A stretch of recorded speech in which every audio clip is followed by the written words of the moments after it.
Welcome back to the program. The US President Donald Trump has already met Russia's leader Putin and the North Korean dictator Kim Jong-un. And this week, he signalled he's willing to do the same with the Iranian President Hassan Rouhani. In a sharp departure from his recent threats against the regime, President Trump said he would meet with Iran's leaders without preconditions whenever they want. While that offer has been rejected by Iran thus far, it does mark an abrupt shift in tone out of the White House. Douglas Macgregor is a retired US Army colonel and author. Our political editor David Spears spoke to Douglas Macgregor from Washington earlier this week. Colonel Macgregor, thank you so much for joining us. Good to talk to you. Can I start by asking, is there a case for some sort of military confrontation between the US and Iran? No, I don't think there is. In fact, I think that's one of the things that the president would very much like to avoid. And he knows that such a collision would be disastrous for Iran, obviously. We tower over Iran militarily. But these kinds of collisions have unanticipated consequences. And as the president has pointed out repeatedly, we've had 17 years of disaster in the Middle East. All of the interventions have been failures. And the challenge at this point is to avoid that kind of failure in the future. So to do so requires conflict avoidance. There is also a political dimension to this in the United States. President Trump clearly won on a promise to disentangle the United States from the Middle East. Wouldn't this run counter to what he told the American people? Absolutely. He ran on a non-interventionist platform.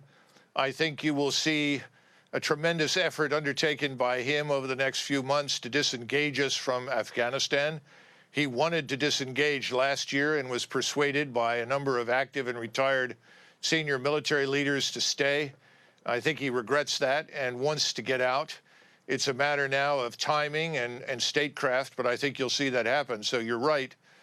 Precipitating a conflict with Iran is not what the president wants. And if you listen to him, he recently pointed out that he's open to new negotiations with Iran. He made that very clear, so that if he can arrive at better terms than we achieved with the last arrangement, he's certainly willing to do it. The question is, what will Iran do? And that's something we can't answer. So how serious is the threat posed by Iran? I mean, it's many years now that we've been told they're close to a nuclear capacity. How serious is the threat right now? Well, I think someone pointed out the other day that 5 years ago, Iran was within a few months of achieving a nuclear capability. I'm sure if you go back further, 8 or 9 years, you'll see something similar. The truth is that Iran presents no serious strategic threat to the United States at all. Iran poses a threat to Saudi Arabia, Israel, and its Sunni Arab neighbors in the Gulf, but that threat, too, is very limited. In fact, Iran's principal threat, its modus operandi, if you will, is subversion. And that subversion usually takes place through the auspices of Shiite populations. Since the Shiites are widely oppressed, the Shiites turn to Iran, their co-religionists, for help. The Iranians exploit the opportunity. They've done that in Syria. They've done it very successfully in Iraq. That's what's happening in Saudi Arabia and in the Arabian Peninsula. But that's also something that the Arabs and Israel can cope with. Yeah. Well, and what about in Syria? Clearly, you know, the situation there has dragged on and on. Is Iran's involvement through its surrogates and directly in Syria still a major problem in the way of peace there? No, I don't think so. In fact, I just returned from a week in Israel, and I was with the IDF. And I can tell you that from the Israeli standpoint, they look at the situation in Syria through a very positive lens. They recognize that they have the support not only of President Trump, who wants to establish a 40 or 50 kilometer security zone all the way around Israel and Jordan to prevent it from being drawn into the chaos and anarchy in Syria, but they also have the support of President Putin. And President Putin has made it unambiguously clear to Iran that it will not permit the Iranians to use Syria as a platform for attack against Israel.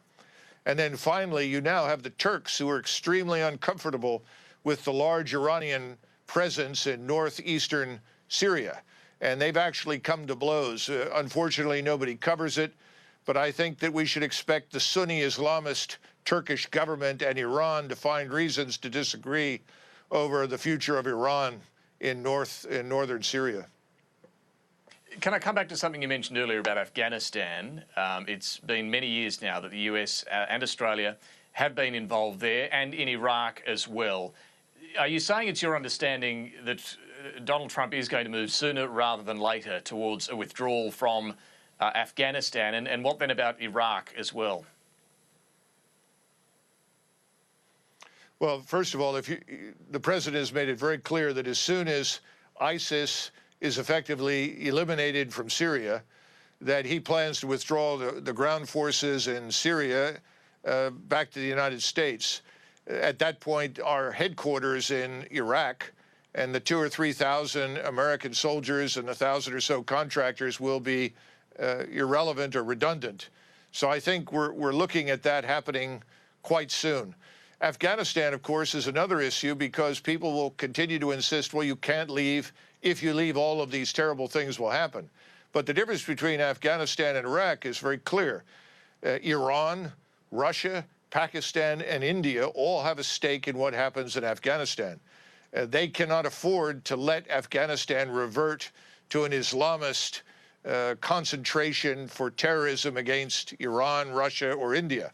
So I think we'll see those great powers begin to take a very firm hand, and I think President Trump knows that, and I'm sure he's discussed these things with President Putin. Can I just bring you finally back to another issue, one close to our part of the world, the growing strength of China economically, militarily as well. How worried are you about the rise of China? It's of great concern here in Australia, but should we be seeing China as a threat? Well, I think China's economic power, its ability to influence and shape markets, is a threat to some extent. But I think militarily the answer is no. First of all, if the Japanese spend 2% of their gross domestic product on military power, which I expect will happen in the near future, Japan becomes the third largest investor in military power in the world. Japan's Navy is vastly superior to China's Navy. And in any collision in the South China Sea or the North China Sea or the Sea of Japan, Japan would come out as a winner. I think Japan is the natural counterbalance for China. I think President Trump sees that as well. We don't feel any threat, genuine threat, in my judgment at all. If you look at China's nuclear power, they have roughly 300, 350 nuclear weapons, and they haven't added to those. Russia has 7,000. So you tell me, Russia has 7,000 weapons, China has 350 and sees no reason to add to that number. I don't see China as an aggressive expansionist military power. And so I frankly don't sign on for that particular interpretation. Well, Colonel Macgregor, really appreciate your perspective on these global issues right now. Appreciate your time. Thank you so much. Thank you for thinking of me.